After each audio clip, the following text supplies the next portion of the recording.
నమోస్తు రామాయ సలక్ష్మణాయ దేవ్యై చ తస్యై జనకాత్మజాయై నమోస్తు రుద్రేంద్రయమానిలేభ్యో నమోస్తు చంద్రార్కమరుద్గణేభ్యః. శ్రీరామ జయ రామ జయ జయ రామ. శ్రీమద్ రామాయణము బాలకాండము పంచమ సర్గ. సర్వా పూర్వమియం యేషామాసీత్ కృత్స్నా వసుంధరా ప్రజాపతిముపాదాయ నృపాణాం జయశాలినాం. అష్టాదశ ద్వీప పరిమితయైన ఈ భూమి అంతయు పూర్వము మను చక్రవర్తి మొదలుకొని విజయవంతులైన ఏ రాజుల వశములో ఉండెడిదో ఏషాం ససగరో నామ సాగరో ఏన ఖానితః పుష్టిః పుత్ర సహస్రాణి యమ్యాంతం పర్యవారయన్. ఏ రాజులలో సగరుడు అనే చక్రవర్తి ఉండెడివాడో ఆ సగర చక్రవర్తి ఈ సాగరమును త్రవ్వించగా అది వైశాల్యమును పొందినది. అతడు యుద్ధయాత్రకై బయలుదేరి అతనితో కూడా 60,000 మంది కుమారుడు వెల్లడివారు. ఇక్ష్వాకూణామిదం తేషాం రాజ్ఞాం వంశే మహాత్మనాం మహదుత్పన్నమాఖ్యానం రామాయణమితి శ్రుతం. రామాయణము అని ప్రసిద్ధి చెందిన ఈ పవిత్రమైన ఆఖ్యానము అట్టి మహాత్ములైన ఇక్ష్వాకు వంశ రాజుల వంశంలో పుట్టినది. తదిదం వర్తయిష్యామి సర్వం నిఖిలమాదితః ధర్మకామార్థసహితం శ్రోతవ్యమనసూయయా. అట్టి ఈ రామాయణము అంతయు లోకములో ప్రవర్తింపచేసెదను. ధర్మార్థ కామములు అనెడు పురుషార్థములను ప్రతిపాదించు ఈ రామాయణమును పూర్తిగా మొదటి నుండియు అసూయభావము లేనివారై వినండి. కోసలో నామ ముదిత స్ఫీతో జనపదో మహాన్ నివిష్టః సరయూతీరే ప్రభూత ధనధాన్యవాన్. ధనధాన్యములతో తులతూగుచు నిత్య సంతుష్టులైన ప్రజలు కలిగిన విశాలమైన కోసలము అనెడు ఒక గొప్ప దేశము సరయూ నదీ తీరమున నెలకొని ఉన్నది. అయోధ్యానామ నగరీ తత్రాసీల్లోక విశ్రుతా మనునామానవేంద్రేణ యాపురీ నిర్మితా స్వయం. ఆ కోసల దేశములో అయోధ్యయను ఒక ప్రసిద్ధమైన పట్టణము ఉండెను. సకల మానవులకును ప్రభువైన మనుచక్రవర్తి స్వయముగా దానిని సంకల్ప బలముచే నిర్మించెను. ఆయతాదశ చ ద్వే చ యోజనాని మహాపురీ శ్రీమతీ త్రీణి విస్తీర్ణా సువిభక్త మహాపథా.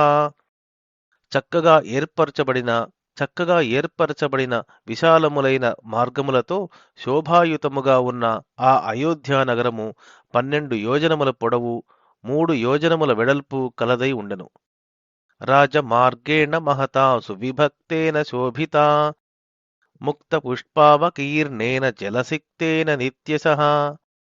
ఆ అయోధ్యానగరం చక్కగా ఏర్పరిచిన విశాలమైన రాజమార్గముతో ఒప్పారుచుండెను.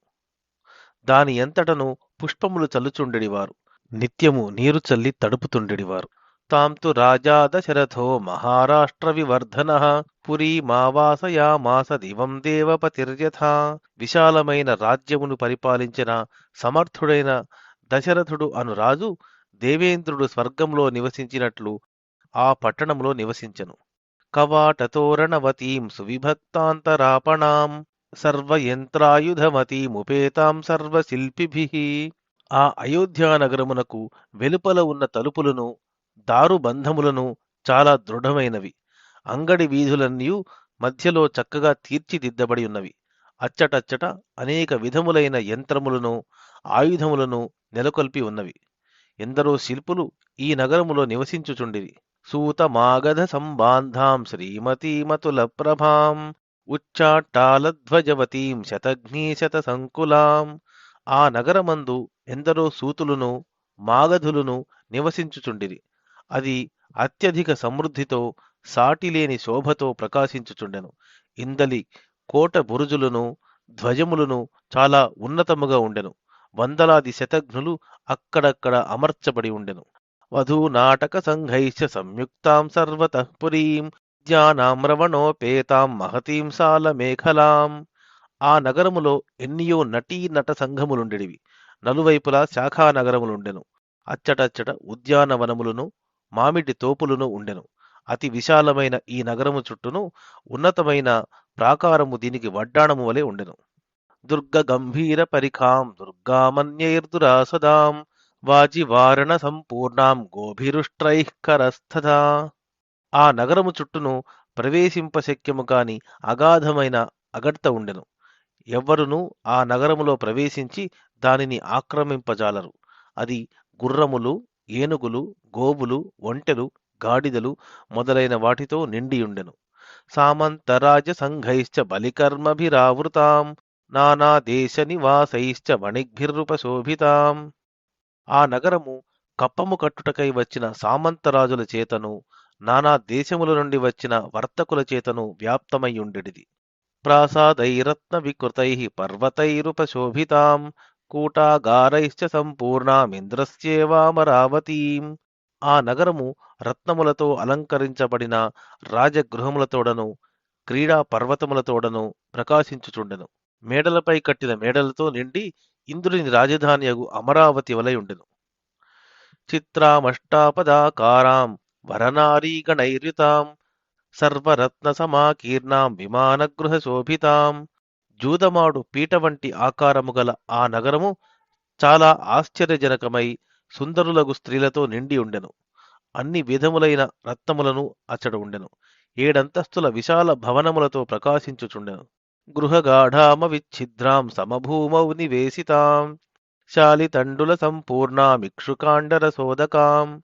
ఆ నగరములో దట్టముగా ఇండ్లు కట్టబడి ఉండెను. అనుపయుక్తమైన స్థలమేదీ లేకుండెను.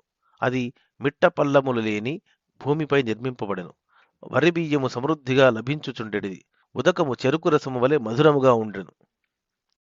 దుందుభీభిర్మృదంగైశ్చ వీణాభిః పణవైస్తథా నాదితాంభృశమత్యర్థం పృథివ్యాం తామనుత్తమాం. ఆ నగరమునందు దుందుభి, మృదంగ, వీణా, పణవాది మంగళవాద్యముల ధ్వనులు ఎల్లప్పుడూ మిన్నుముట్టుచుండెడివి.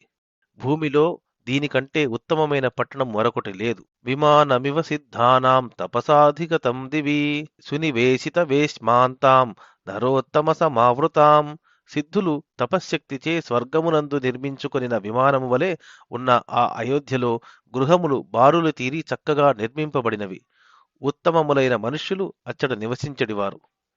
ఏ చ బాణైర్న విద్యంతి వివిక్తమపరాపరం శబ్దవేద్యం చ వితతం లఘుహస్తా విశారదాః సింహవ్యాఘ్రావరాహాణాం మత్తానాం నర్దతాం వనే హంతారో నిశితైః శస్త్రైర్బలాద్బాహుబలైరపి తాదృశానాం సహస్రైస్తామభిపూర్ణాం మహారథైః పురీమావాసయామాస రాజా దశరథస్తథా.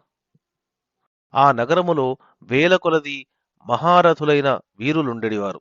వారు బాణప్రయోగమునందు హస్తలాఘవము కలవారు.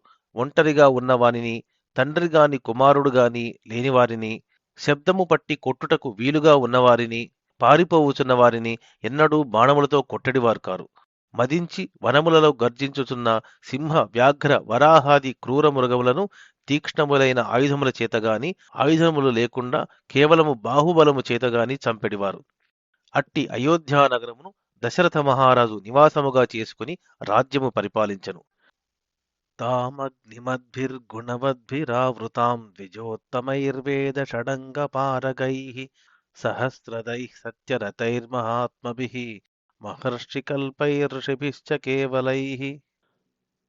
ఈ అయోధ్యానగరములోని ద్విజులందరును అనగా బ్రాహ్మణ, క్షత్రియ, వైశ్యులు, ఆహితాగ్నులు, సద్గుణవంతులు, వేదాంగ నిష్ణాతులు, అనంత దానము చేయువారు, సత్యనిరతులు, మహాబుద్ధిశాలులు.